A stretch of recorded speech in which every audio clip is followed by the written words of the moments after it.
गुरुर्ब्रह्मा गुरुर्विष्णु गुरुर्देवो महेश्वरः गुरुः साक्षात् परब्रह्म तस्मै श्री गुरवे नमः।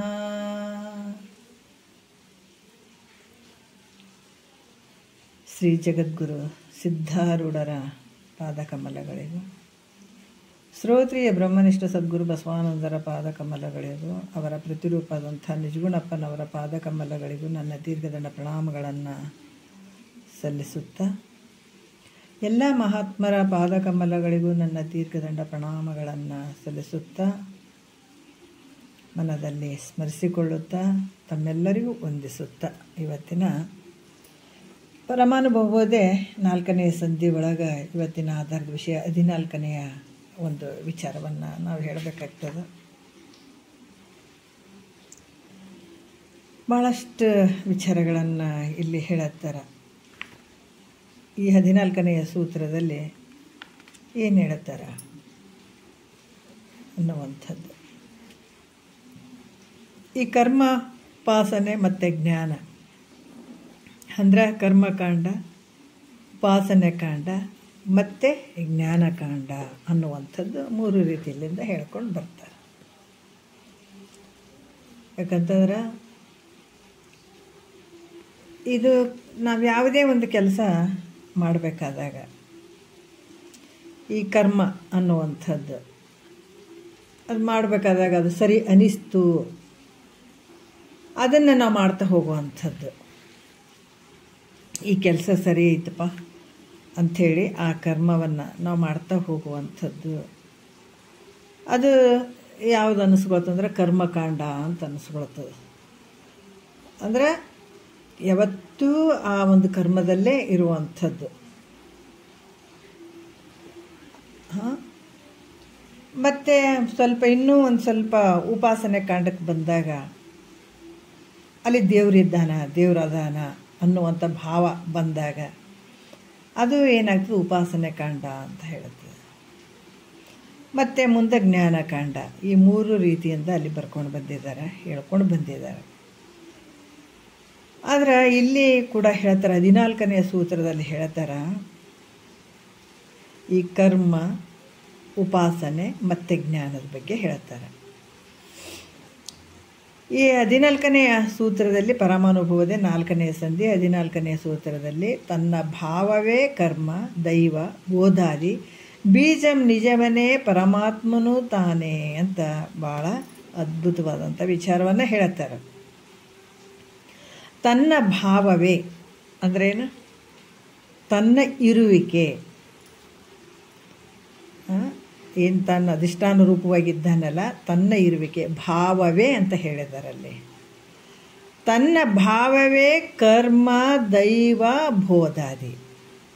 ಅಂದ್ರೆ ಕರ್ಮ ಮತ್ತು ಉಪಾಸನೆ, ಬೋಧಾದಿ ಅಂದರೆ ಜ್ಞಾನ. ಇದಕ್ಕೆ ಬೀಜಂ, ಇವಕ್ಕೆಲ್ಲ ಮೂಲ ಕಾರಣ ಆಗಿರುವಂಥದ್ದು ಯಾವುದು? ನಿನ್ನ ಭಾವವೇ, ನಿನ್ನ ಏನಂದ್ರೆ ಇರುವಿಕೆ, ಅದಕ್ಕೆ ಮುಖ್ಯವಾಗಿರುವಂಥದ್ದು. ನಿಜವನ್ನೇ ಪರಮಾತ್ಮನು ತಾನೇ ಅಂತ ಹೇಳ್ತಾರೆ ಅವರು. ಅಂದ್ರೆ ಇವಾಗ ತನ್ನ ಭಾವವೇ ಅಂತ, ತನ್ನ ಇರುವಿಕೆ, ಆ ಭಾವವೇ ಏನು ಅನಿಸ್ಕೊಂತು? ಕರ್ಮ ಅನಿಸ್ಕೊಂತು, ದೈವ ಅನಿಸ್ಕೊಂತು, ಮತ್ತು ಜ್ಞಾನ ಅನಿಸ್ಕೊಂತು. ಯಾವಾಗ ಈ ಒಂದು ತಮೋಗುಣದಲ್ಲಿ ಚೈತನ್ಯದ ಒಂದು ಪ್ರತಿಬಿಂಬ ಬಿತ್ತು ಅಂತಂದಾಗ ಅಲ್ಲಿ ಏನಾಯಿತು? ಕರ್ಮ ಅಂತ ಅನಿಸ್ಕೊಳ್ತದೆ. ಯಾವಾಗ ರಜೋಗುಣದಲ್ಲಿ ಈ ಚೈತನ್ಯದ ಪ್ರತಿಬಿಂಬ ಅಲ್ಲಿ ತೋರಿತು ಅಂದಾಗ ಅಲ್ಲಿ ದೈವ, ಉಪಾಸನೆ ಅಂತ ಅನಿಸ್ಕೊಳ್ತದೆ. ಯಾವಾಗ ಸತ್ವದಲ್ಲಿರುವಂಥದ್ದು ಯಾವ ರೀತಿ ಚೈತನ್ಯದ ಪ್ರತಿಬಿಂಬ ಸತ್ವಗುಣದಲ್ಲಿ ಪ್ರತಿಬಿಂಬಿಸಿದಾಗ ಅಲ್ಲಿ ಜ್ಞಾನ ಅಂತ ಅನಿಸ್ಕೊಂಡು. ಆದರೆ ಈ 3ಗಳಲ್ಲಿ ವೃತ್ತಿ ಇರ್ತದೆ. ಈ ತನ್ನ ಭಾವದಾಗ ಕರ್ಮ ಅನ್ನುವಂಥದ್ದು ಯಾವುದು ತನಗೆ ಇಷ್ಟ ಬಂದದ್ದು ಮಾಡ್ತಾನೆ ಅದು ಕರ್ಮ ಅಂತ ಅನ್ಸ್ಕೊಳ್ತದೆ, ದೇವ್ರು ಅಂತ ಅನ್ಸ್ಕೊಳ್ತದೆ, ಆ ಭಾವ ಉಪಾಸನೆ ಅನ್ಸ್ಕೊಳ್ತದೆ. ಜ್ಞಾನಕ್ಕೆ ಅಲ್ಲಿ ಏನು ಅನ್ಸ್ಕೊಳ್ತದೆ, ಸತ್ವ ಭಾವದಲ್ಲಿ ಇರುವಂಥದ್ದು. ಅಲ್ಲಿ ವಿಚಾರವನ್ನು ತನ್ನ ನಿಜ ಸ್ವರೂಪವನ್ನು ತಿಳ್ಕೊಳ್ಳಿಕ್ಕೆ ಭಾವ ಬರುವಂಥದ್ದು ಸತ್ವಗುಣದಲ್ಲಿ ಇದ್ದಾಗ.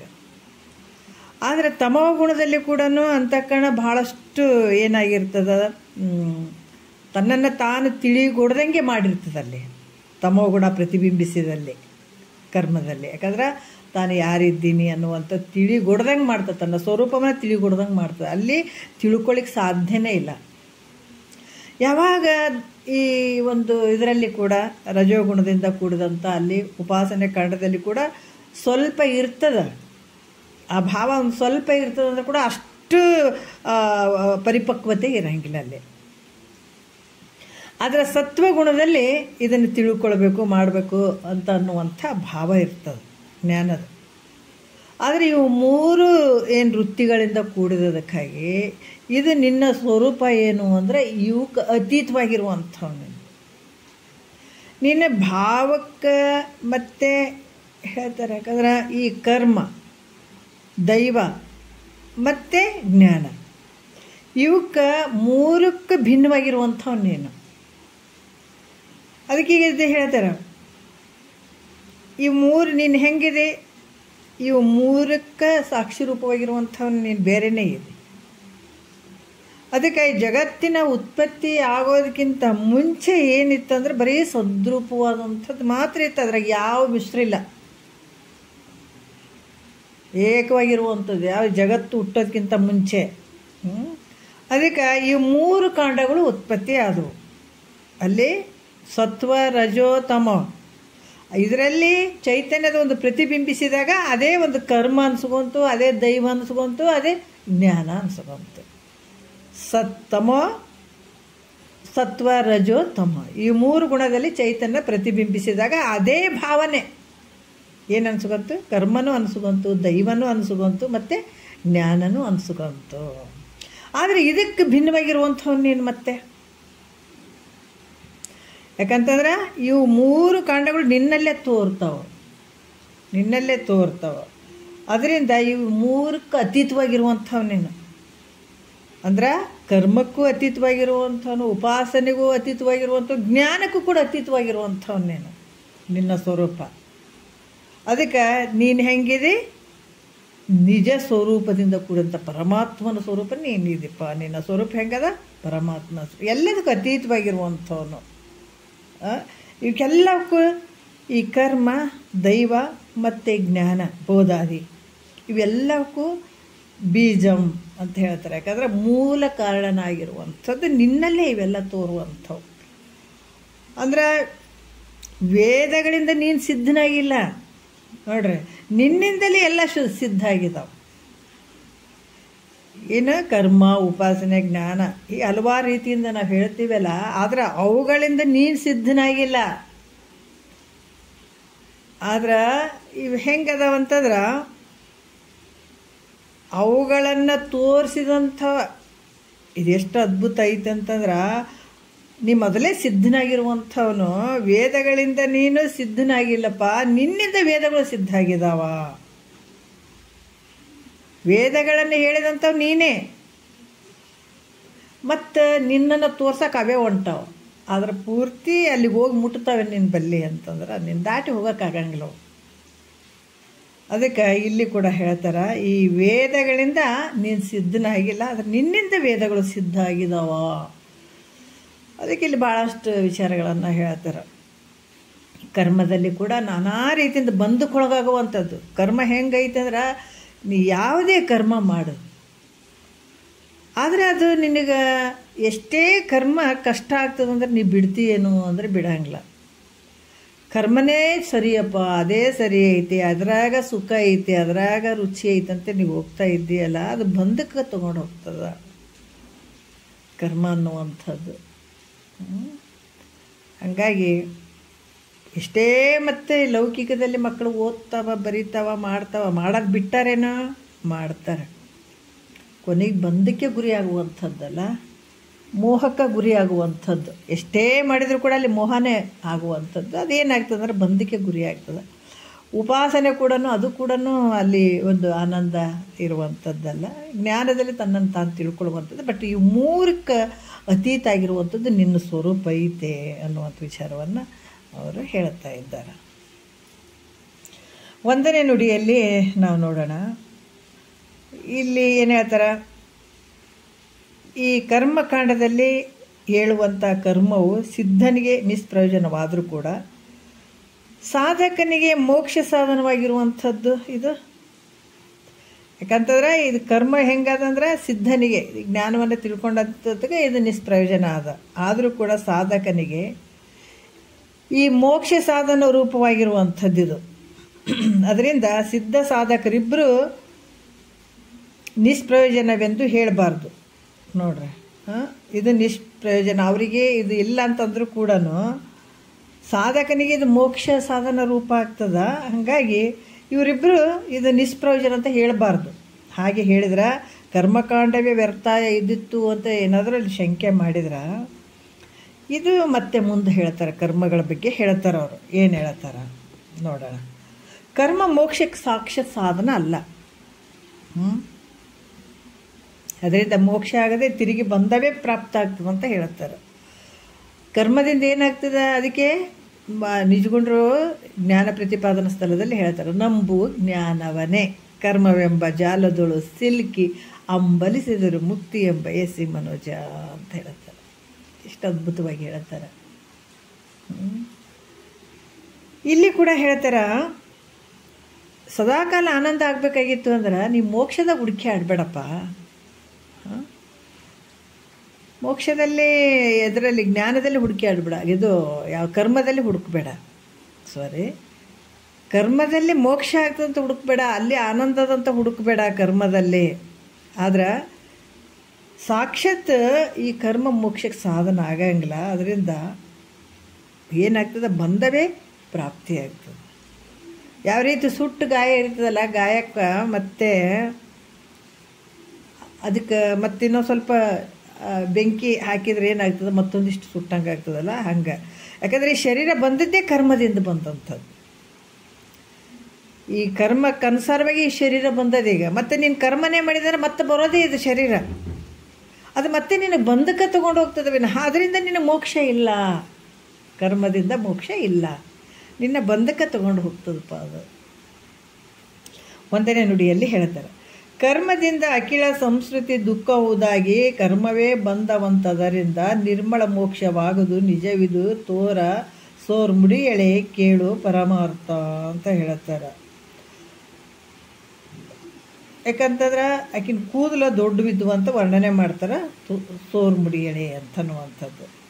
ಕೇಳು ನೋಡ್ರಿ, ಕೇಳು ಅಂದರೆ ಆಲಿಸು, ತಿಳ್ಕೋ ಅನ್ನುವಂಥದ್ದು. ಇಲ್ಲಿ ಕೂಡ ಏನು ಹೇಳ್ತಾರೆ, ವೇದಗಳಲ್ಲಿ ಹೇಳ್ಯಾರ.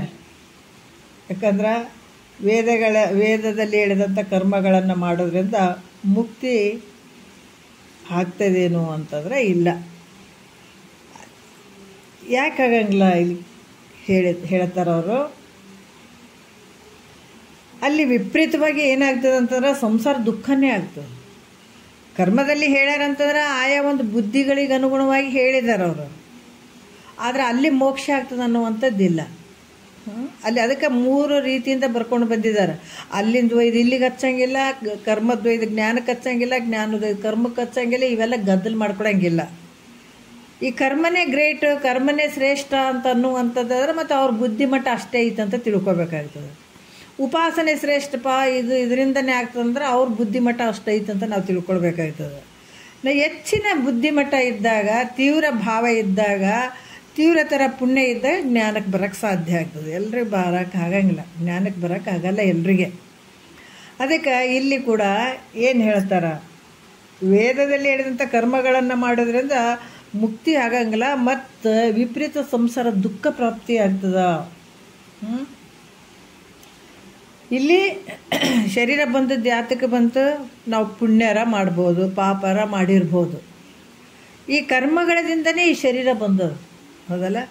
ಭಾಳ ಪುಣ್ಯದ ಕೆಲಸ ಮಾಡ್ತೀವ್ರಿ ಅಂದರೂ ಕೂಡ ಆ ಪುಣ್ಯವನ್ನು ಅನುಭವಿಸ್ಲಿಕ್ಕಾದ್ರೂ ಶರೀರ ಬರಬೇಕು, ಪಾಪದ ಕೆಲಸಗಳನ್ನು ಮಾಡಿದರೂ ಕೂಡ ಅದನ್ನು ಅನುಭವಿಸೋಕೆ ಬರಬೇಕು. ಎರಡು ಮಿಶ್ರ ಇದ್ದರೂ ಕೂಡ ಅದನ್ನು ಅನುಭವಿಸ್ಲಿಕ್ಕೆ ಬರಬೇಕು ಈ ಶರೀರ. ಯಾಕಂತಂದ್ರೆ ಈ ಕರ್ಮ ಹೆಂಗೈತಪ್ಪ ಅಂತಂದ್ರೆ ಬಂಧವನ್ನು ತರುವಂಥದ್ದು, ಬಂಧಿಸಿಬಿಡುವಂಥದ್ದು, ಮೋಹಕ್ಕೆ ಗುರಿ ಮಾಡುವಂಥದ್ದು. ಅದಕ್ಕೆ ಇಲ್ಲಿ ಹೇಳ್ತಾರೆ. ಅದರಿಂದ ಈ ಕರ್ಮ ಏನಂತಂದ್ರೆ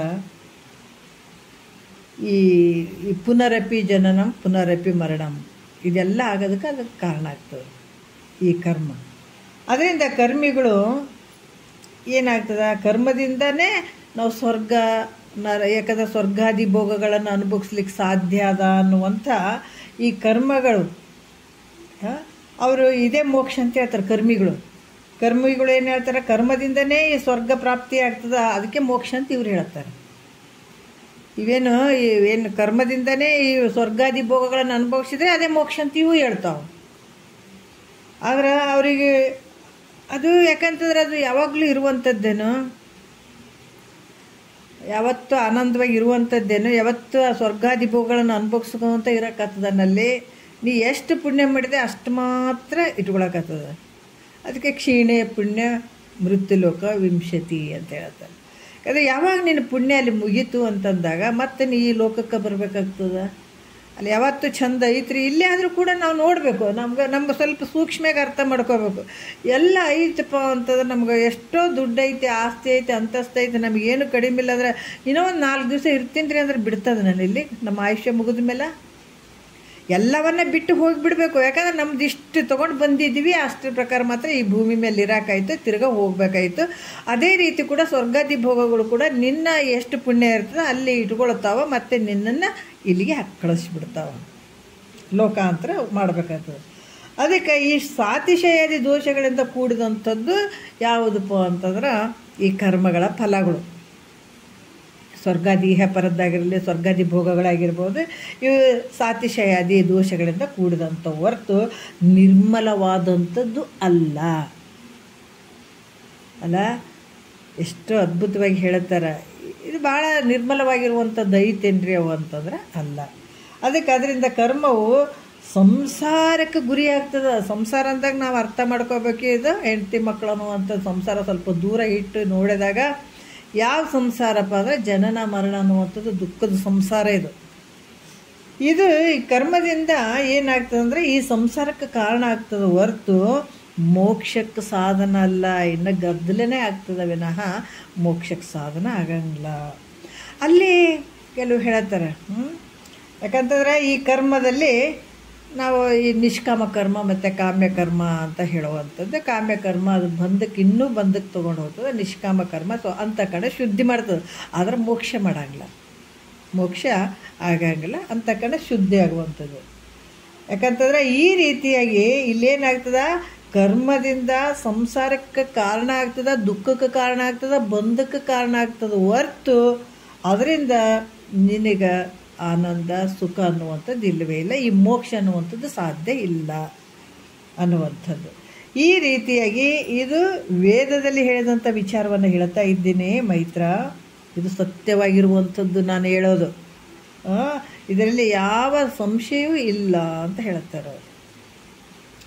ಮತ್ತು ಈಗ 2ನೇ ನುಡಿಯಲ್ಲಿ ಕೂಡ ಹೇಳ್ತಾರೆ, ಸಂಶಯಗಳು ಬರ್ತದಲ್ಲ, ಈ ಕರ್ಮ ಸಂಸಾರಕ್ಕೆ ಕಾರಣ ಆಗಿದ್ರೆ ಮತ್ತು ವೇದದಲ್ಲಿ ಯಾಕೆ ಹೇಳ್ತಿದ್ರು? ಹೇಳ್ತಾನೆ ಇರಲಿಲ್ಲ. ಮತ್ತು ಇದು ಬಂಧ ನಿವರ್ತಕ ಆದ್ದರಿಂದ ಅಲ್ಲಿ ಹೇಳಲ್ಪಟ್ಟಿದೆ. ಈ ಬಂಧ ಇದಕ್ಕೆ ನಿವೃತ್ತಿ ಆಗ್ತದಪ್ಪ ಅನ್ನೋದಕ್ಕಾಗಿ ಅಲ್ಲಿ ಹೇಳಿರ್ತಾರೆ. ಮತ್ತು ಈ ವೇದಗಳಲ್ಲಿ ಯಾಕೆ ಹೇಳಿದರು ಇದನ್ನು ಪ್ರಶ್ನೆ ಬಂದರೆ, ಮತ್ತು ಇಲ್ಲಿ ಕೂಡ ಹೇಳ್ತಾರೆ ಇದು ಬಂಧ ನಿವರ್ತಕ ಆಗ್ತದಂತನ್ನೋ ಒಂದು ಭಾವ ಇಟ್ಟುಕೊಂಡೇ ಈ ವೇದಗಳಲ್ಲಿ ಇದನ್ನು ಹೇಳಿದ್ದಾರೆ. ಆದರೆ ಈ ಕರ್ಮ ಸಕಾಮ ಬುದ್ಧಿಯಿಂದ ಮಾಡಿದರೆ ಸಂಸಾರಕ್ಕೆ ಕಾರಣ ಆಗ್ತದೆ, ಬ್ರಹ್ಮಾರ್ಪಣ ರೂಪ ನಿಷ್ಕಾಮ ಬುದ್ಧಿಯಿಂದ ಮಾಡಿದರೆ ಮೋಕ್ಷಕ್ಕೆ ಸಾಧನ ಆಗಿರುವಂಥದ್ದು. ಸಕಾಮ ರೂಪದಿಂದ ಮಾಡಿದಾಗ ಅಲ್ಲಿ ಏನಾಗ್ತದೆ, ಭೋಗಕ್ಕೆ ಗುರಿ ಆಗ್ತದೆ, ಸಂಸಾರಕ್ಕೆ ಕಾರಣ ಆಗ್ತದೆ. ಸಂಸಾರಕ್ಕೆ ಕಾರಣ ಅಂದರೆ ಮತ್ತೆ ಹುಟ್ಟಿ ಬರೋದಕ್ಕೆ. ಭೋಗದ ಅಪೇಕ್ಷೆಯಿಂದ ಇವಾಗ ನಾವು ಕರ್ಮಗಳನ್ನು ಮಾಡ್ತೀವಲ್ಲ ಅದರಿಂದ ಏನಾಗ್ತದ್ರೆ ಮತ್ತೆ ಹುಟ್ಟಿ ಬರುವಂಥದ್ದಕ್ಕೆ. ಆಮೇಲೆ ಯಾವಾಗ ಇನ್ನು ಮಾಡುವಂಥ ಕೆಲಸ ಎಲ್ಲ ನಿಷ್ಕಾಮ ಬುದ್ಧಿಯಿಂದ ಮಾಡಿದಾಗ ಅದರಿಂದ ಏನಾಗ್ತದೆ, ಮೋಕ್ಷಕ್ಕೆ ಸಾಧನ ಆಗ್ತದ. ಅದಕ್ಕೆ ಅದರಿಂದ ಕರ್ಮ ಬಂದ ರೂಪ ಅಂತ ಹೇಳಬಾರ್ದು ಅಂತ ಶಂಕೆ ಮಾಡಿದರೆ ಏನು ಹೇಳ್ತಾರ, ಸಕಾಮ ಬುದ್ಧಿಯಿಂದ ಸಂಸಾರ ಕಾರಣ ಆಗ್ತಂತ ಹೇಳ್ಬೋದು. ಬ್ರಹ್ಮಾರ್ಪಣ ಬುದ್ಧಿಯಿಂದ ನಿಷ್ಕಾಮ ಬುದ್ಧಿಯಿಂದ ಅಲ್ಲಿ ಮಾಡಿದರೆ ಮೋಕ್ಷಕ್ಕೆ ಏನಾಗ್ತದೆ, ಅದು ಸಾಧನ ಆಗಿರುವಂಥದ್ದು. ಅದರಿಂದ ಈ ಕರ್ಮ ಬಂದ ರೂಪ ಅಂತ ಅನ್ನುವಂಥದ್ದು ಅಷ್ಟು ಯೋಗ್ಯ ಅನ್ಸಲ್ಲ ಗುರುಗಳೇ ಅಂತ ಅಂದರೆ, ಅದಕ್ಕೆ ಇಲ್ಲಿ ಹೇಳ್ತಾರ, ನಿಷ್ಕಾಮದಿಂದ ಮಾಡಿದರೂ ಕೂಡ ಕರ್ಮವು ಮೋಕ್ಷಕ್ಕೆ ಸಾಧನ ಅಲ್ಲ. ಮತ್ತು ಬ್ರಹ್ಮಾರ್ಪಣ ಬುದ್ಧಿಯಿಂದ ಕರ್ಮವನ್ನು ಮಾಡಬೇಕನ್ನುವಂಥ ವೇದ ವಾಕ್ಯ ಕೂಡ ಅದು ಅದರ ತಾತ್ಪರ್ಯ ಬೇರೆ ಇರುವಂಥದ್ದು ಅಂತ ವಿಚಾರವನ್ನು ಹೇಳುತ್ತಾರೆ ಅವರು. ಮುಂದಿನ ವಿಚಾರದಲ್ಲಿ 2ನೇ ನುಡಿಯಲ್ಲಿ ನೋಡೋಣ. ಕರ್ಮಿ ಕರ್ಮವನ್ನು ಬ್ರಹ್ಮದೋಳು ಅರ್ಪಿಸುವುದೇ ನಿರ್ಮಲ ಮನದಿಂದವನೇ ವೇದ ಮರ್ಮವನ್ನರಿಯದೆ ಬರಿದೆ ಬಾಹ್ಯದೋಳೆಂತು ದುರ್ಮತಿ ಮಾಳ್ಪನಾ ಕ್ರಿಯೆಗಳ. ನೋಡ್ರಿ ಎಷ್ಟು ಅದ್ಭುತವಾಗಿ ಹೇಳುತ್ತಾರ. ಏನು ಹೇಳ್ತಾರ, ಭಾಳ ಅದ್ಭುತವಾಗಿ ಹೇಳ್ತಾರ. ಬ್ರಹ್ಮಾರ್ಪಣ ನೋಡ್ರಿ, ಇಲ್ಲಿ ಹಿಂದೆ ಏನು ಹೇಳಿದ್ರು ಅವರು, ಕರ್ಮವು ಬಂದ ರೂಪ ಅಂತ ಹೇಳ್ಕೊಡ್ದು. ಯಾಕಂತಂದ್ರೆ ಅದು ಬ್ರಹ್ಮಾರ್ಪಣ ರೂಪ ನಿಷ್ಕಾಮ ಬುದ್ಧಿಯಿಂದ ಮಾಡಿದರೆ ಮೋಕ್ಷಕ್ಕೆ ಸಾಧನ ಆಗ್ತದಂತ ಹೇಳುವಂಥದ್ದು. ನಿಷ್ಕಾಮ ಪುಣ್ಯದಿಂದ ಯಾವುದೇ ಒಂದು ಕೆಲಸ ಮಾಡಿದ್ರು ಕೂಡ ಬ್ರಹ್ಮಾರ್ಪಣ ಮಸ್ತು ಅಂತ ಹೇಳಿಬಿಟ್ಟು ನಿಷ್ಕಾಮ ಭಾವದಿಂದ ಮಾಡಿದಾಗ ಅದು ಮೋಕ್ಷಕ್ಕೆ ಸಾಧನ ಆಗ್ತದ್ರಿ.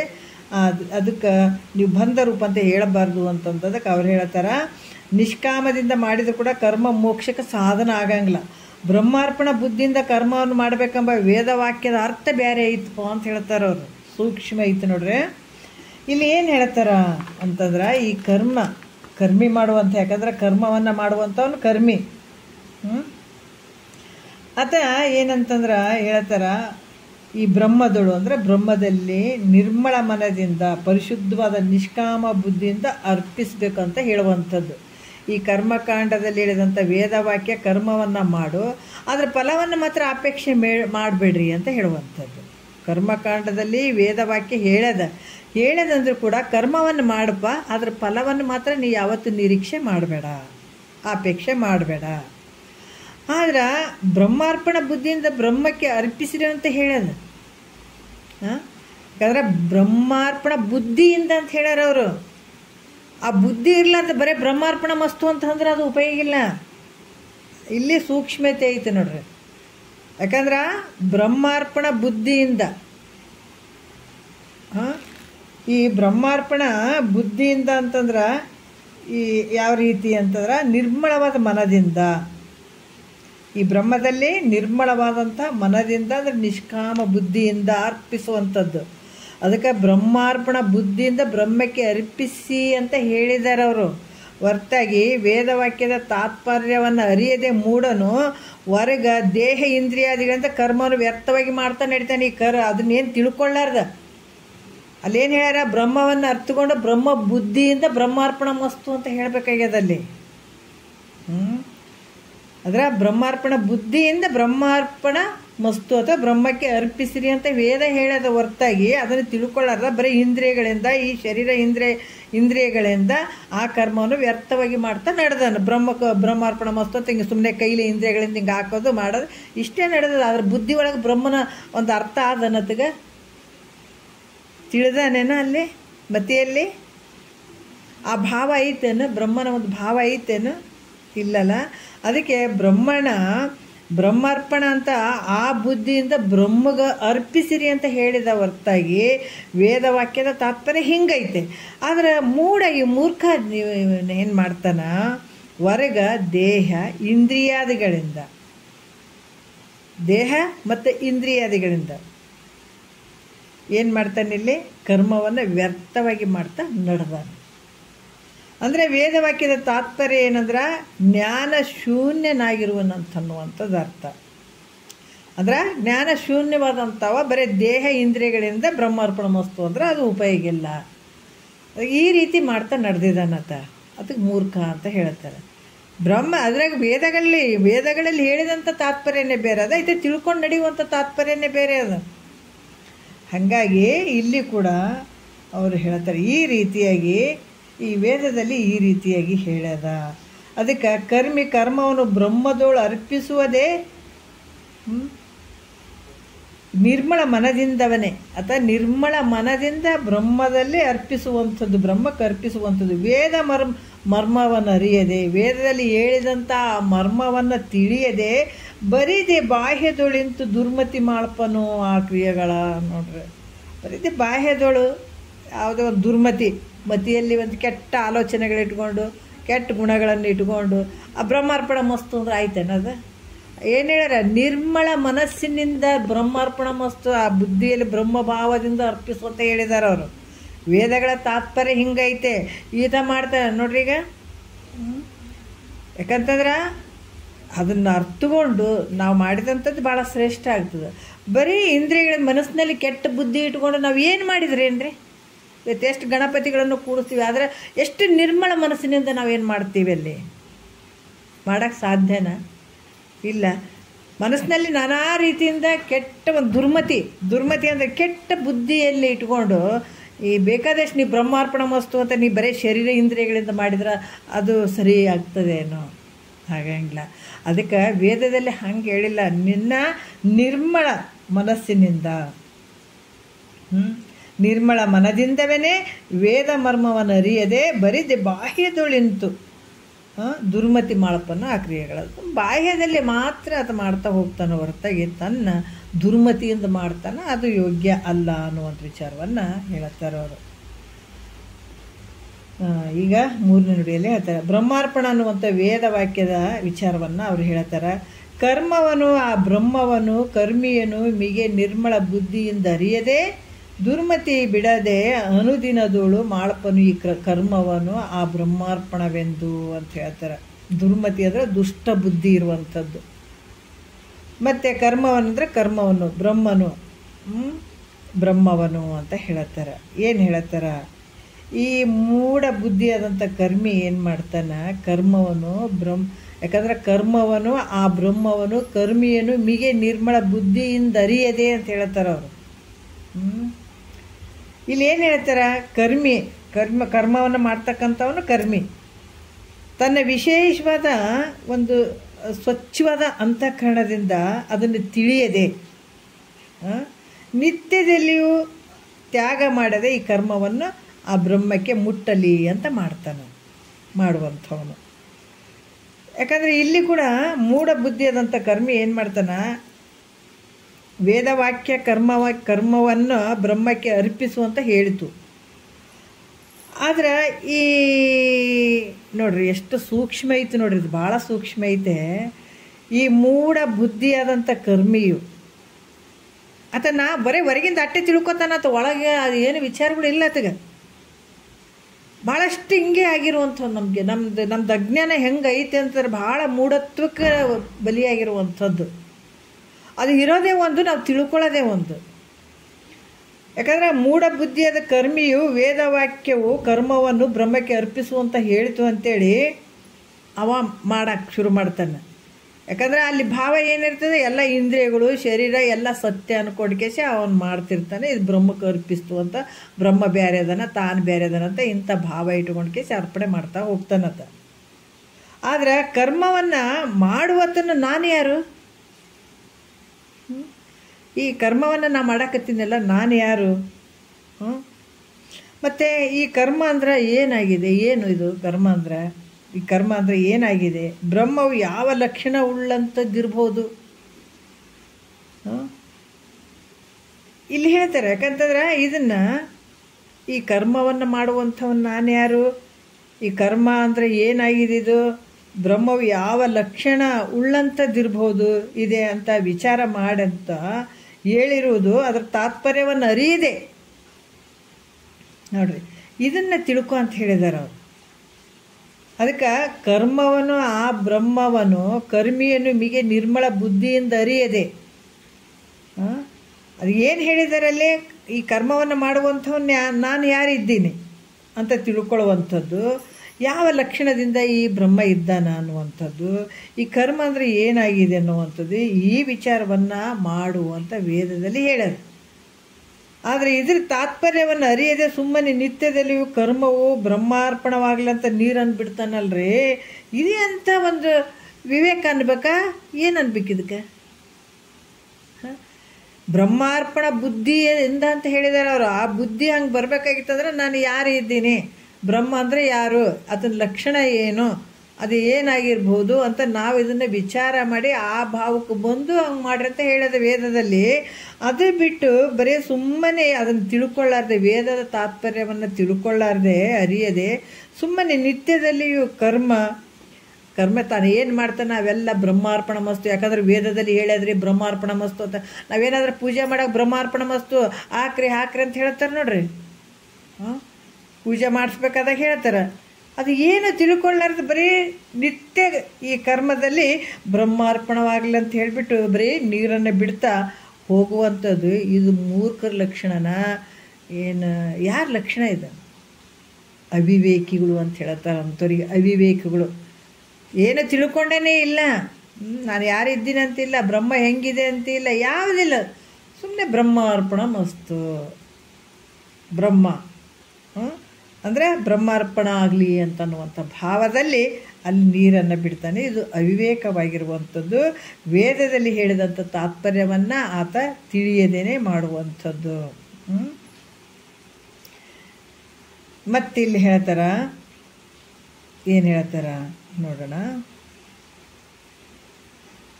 ವೇದವು ಕರ್ಮವನ್ನು ಮಾಡಂತ ಹೇಳಿದರೂ ಕೂಡ ವೈರಿಯ ಬೆನ್ನು ಹತ್ತಿ ಹೋಗುವ ಮಗನಿಗೆ ವಿಷ ತಿನ್ನು ಎಂಬ ವಾಕ್ಯದಂತೆ ಅದರ ತಾತ್ಪರ್ಯ ಕರ್ಮವನ್ನು ಮಾಡಬೇಡ ಅನ್ನುವಂಥದ್ದು ಆಗ್ತದ ಅಂತ ಹೇಳ್ತಾರೆ ಅವರು. ಏನು ಹೇಳ್ತಾರ ಅಂದ್ರೆ, ವೇದವು ಕರ್ಮವನ್ನು ಮಾಡುವಂತ ಹೇಳಿದರೂ ಕೂಡ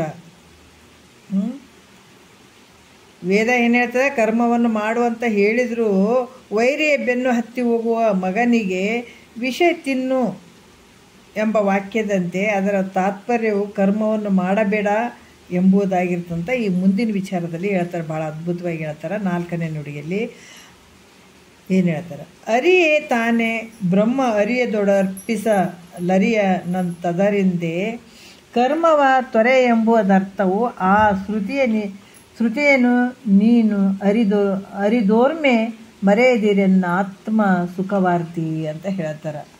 ಎನ್ನಾತ್ಮ ಸುಖವಾರ್ತಿ ಅಂದರೆ ತನ್ನ ಆತ್ಮದ ಸುಖವನ್ನು ಬೆಳೆಸುವುದಕ್ಕೆ ಕಾರಣಳಾದವಳೆ ಅಂತ ಹೇಳ್ತಾರೆ. ಅರಿ ಅಂದರೆ ಬ್ರಹ್ಮವನ್ನು ತಿಳಿಯಲು. ಇಲ್ಲೇನು ಹೇಳ್ತಾರೆ, ಕರ್ಮವನ್ನು ಮಾಡಿ ಬ್ರಹ್ಮಕ್ಕೆ ಅರ್ಪಿಸು ಅಂತ ವೇದ ಹೇಳದ. ಕರ್ಮವನ್ನು ಮಾಡಿ ಬ್ರಹ್ಮಕ್ಕೆ ಅರ್ಪಿಸುವಂಥ ವೇದ ಹೇಳ್ದ. ಆದರೆ ಬ್ರಹ್ಮವನ್ನು ತಿಳಿದು ಅರ್ಪಿಸ್ಬೇಕಾಗ್ತದೆ. ಅದು ಬ್ರಹ್ಮವನ್ನು ತಿಳ್ಕೊಂಡು ಆ ಬ್ರಹ್ಮಕ್ಕೆ ಅರ್ಪಿಸುವಂಥದ್ದು ಅಲ್ಲಿ ಹೇಳ್ಯದ.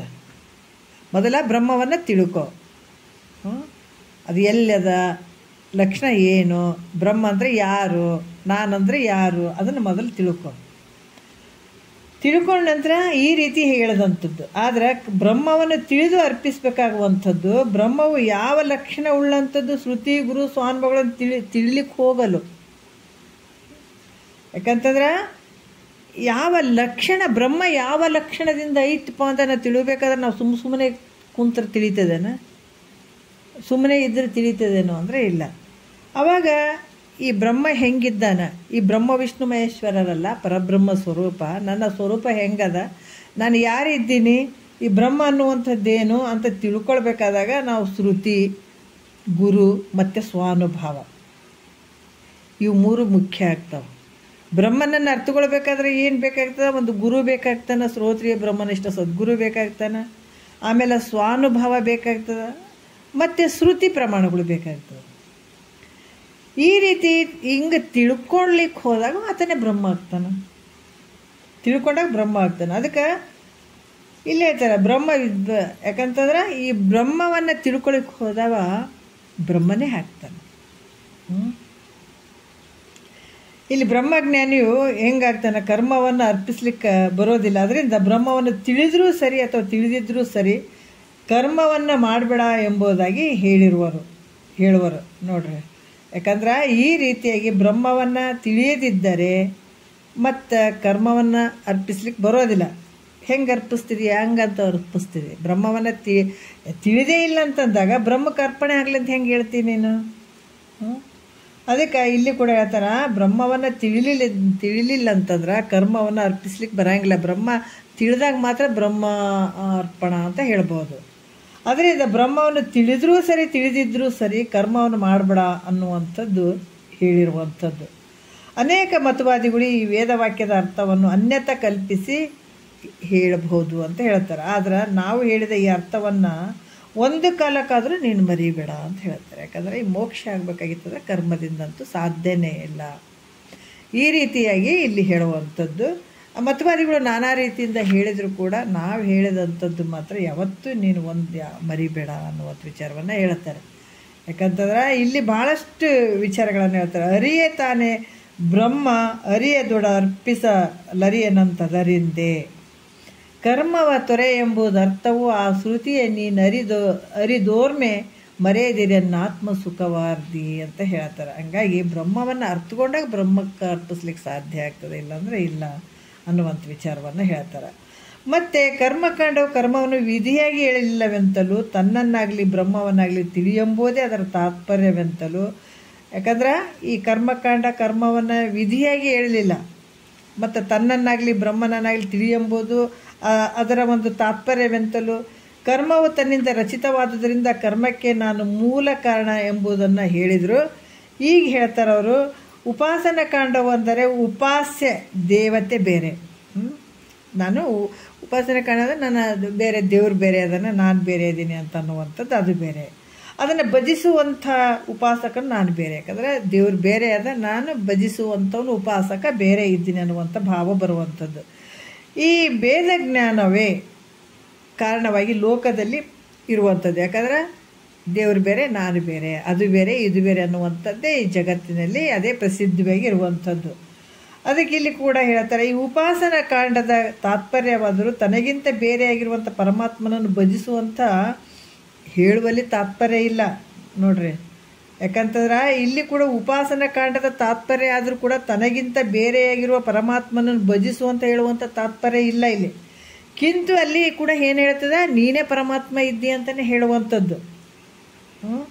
ಈ ಉಪಾಸನ ಕಾಂಡದ್ದು ಕೂಡ ನೀನೇ ಪರಮಾತ್ಮ ಅನ್ನುವಂಥದ್ದನ್ನೇ ಅದು ಬೋಧನ ಹೇಳುವಂಥದ್ದು, ಇದರ ತಾತ್ಪರ್ಯ ಐತೆ. ಅದಕ್ಕೆ ಇಲ್ಲಿ ಕೂಡ ದೈವತ್ವವಾದರೂ ತನ್ನಿಂದಲೇ ಸಿದ್ಧವಾಗ್ತದಲ್ಲದೆ ಈ ದೇವ್ರದ್ದು ಒಂದು ಪೂಜೆ ಮಾಡುವಂಥದ್ದು, ನಾನು ಪೂಜೆ ಮಾಡುವಂಥವನು ದೇವರು ಪೂಜೆ ಮಾಡಿಸಿಕೊಳ್ಳುವಂಥದ್ದು ಏನಂತ ಅನ್ನುವಂಥದ್ದು ಕೂಡ ಈ ಉಪಾಸನೆ ಕಾಂಡದಲ್ಲಿ ಕೂಡ ನೀನೇ ಪರಮಾತ್ಮ ಅನ್ನುವಂಥ ಹೇಳೋಂಥ ಭಾವನೆ ಐತಿ ಹೊರತಾಗಿ ಅಲ್ಲಿ ದೇವ್ರು ಬೇರೆ ನೀನು ಬೇರೆ ಅಂತ ಅಲ್ಲಿ ಕೂಡ ಇಲ್ಲ.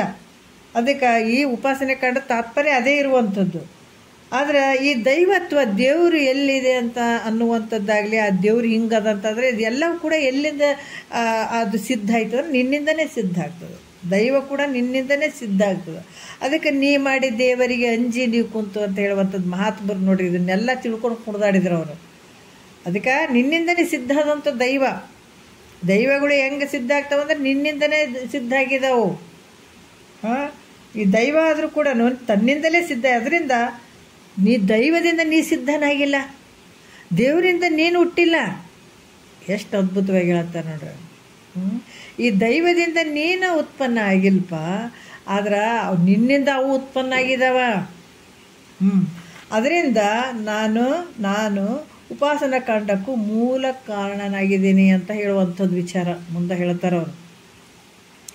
ಅದಕ್ಕೆ ಭಾಳ ಚಂದ ಹೇಳ್ತಾರೆ ನೋಡು, ಕಲ್ಲು ದೇವರ ನಂಬಿನಿ ಕೆಡುವಿಯಲ್ಲೋ, ಬಲ್ಲಿದ ಗುರುವಿನ ನೀ ಪಡೆಯಲಿಲ್ಲೋ, ಹುಟ್ಟಿನಿ ಗುಡಿ ಕಟ್ಟಿ ಮಾಡಿಟ್ಟಿ ಮೂಲ, ಹುಟ್ಟಿದ್ದು ನೀನ ದೇವರು ಮೊದಲ, ಗಟ್ಟಿ ದೇವರಂತ ರವಿ ಕೂದಲ, ದಿಟ್ಟಾಗಿ ಹೇಳ್ತಿದ್ದಿ ಕೇಳಿ ಜನರೆಲ್ಲ,